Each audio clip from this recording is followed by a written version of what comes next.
allowing the president's son to join the ticket of the front runners in the election. Kemenangan Pak Prabowo itu bukan di netral atau tidak netral, melainkan di tangan rakyat.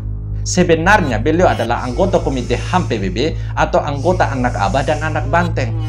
Lalu apakah Komite HAM PBB tidak bisa melihat pemilu Indonesia tahun 2004? Kalau tidak bisa, bagaimana mau menilai isi dalam sebuah rumah dengan cara berdiri di halaman rumah saja? Meskipun ada keterlibatan asing, tapi beta hanya mau bilang bahwa capres yang kalah adalah capres yang goblok. Goblok karena dorang punya permainan tidak cantik, sehingga terlihat jelas dorang ingin menjatuhkan nama baik Pak Jokowi secara nasional dan internasional.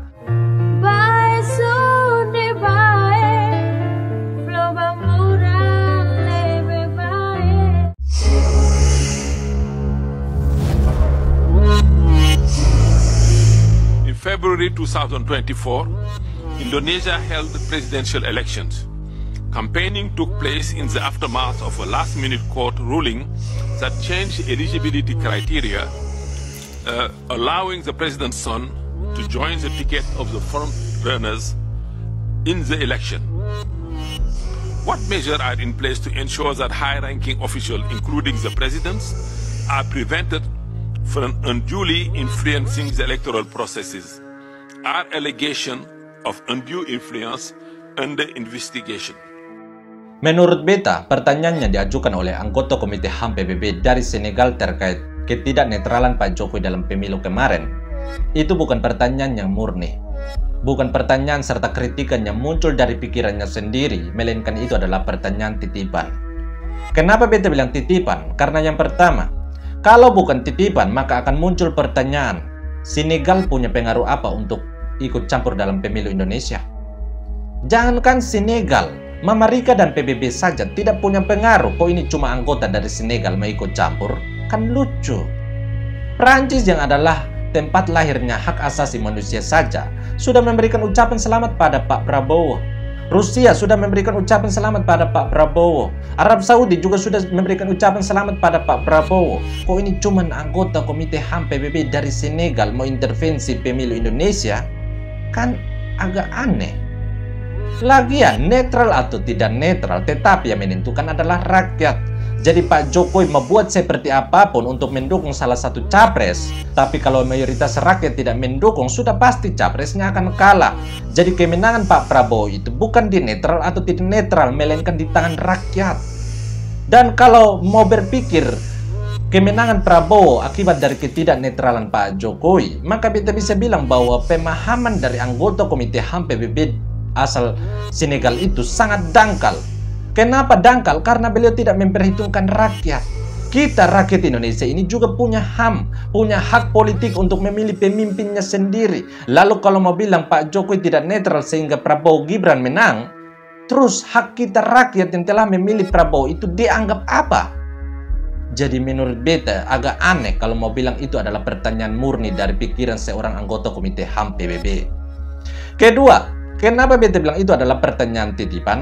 Karena kalau dicermati pertanyaan yang dilontarkan oleh anggota Komite HAM PBB dari Senegal itu, maka agak aneh. Anehnya karena mirip dengan narasi-narasi yang sering digaungkan oleh para anak abah dan anak banteng.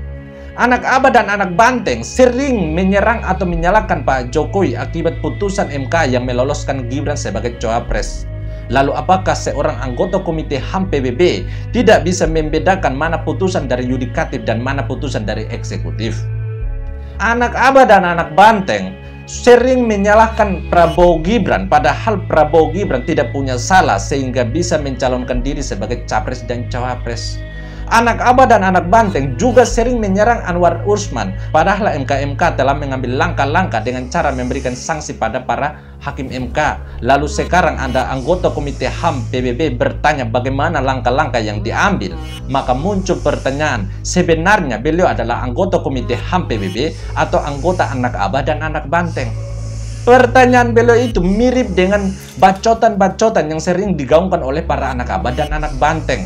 Lalu kalau pertanyaan tersebut bukan titipan, bagaimana bisa sama persis? Ketiga, kenapa beta bilang itu adalah pertanyaan titipan? Karena kalau itu adalah pertanyaan murni dari seorang anggota Komite HAM PBB, maka sudah pasti beliau akan melihat rentetan sejarah Indonesia, baru beliau akan berbicara. Termasuk juga berbicara tentang pemilu tahun 2004, di mana ada seorang ketua umum partai sekaligus presiden saat itu menggunakan kekuasaannya untuk mengubah undang-undang pemilu sehingga capres bisa mencalonkan diri dengan menggunakan ijazah SMA. Lalu apakah Komite HAM PBB tidak bisa melihat pemilu Indonesia tahun 2004? Kalau tidak bisa, bagaimana mau menilai isi dalam sebuah rumah dengan cara berdiri di halaman rumah saja?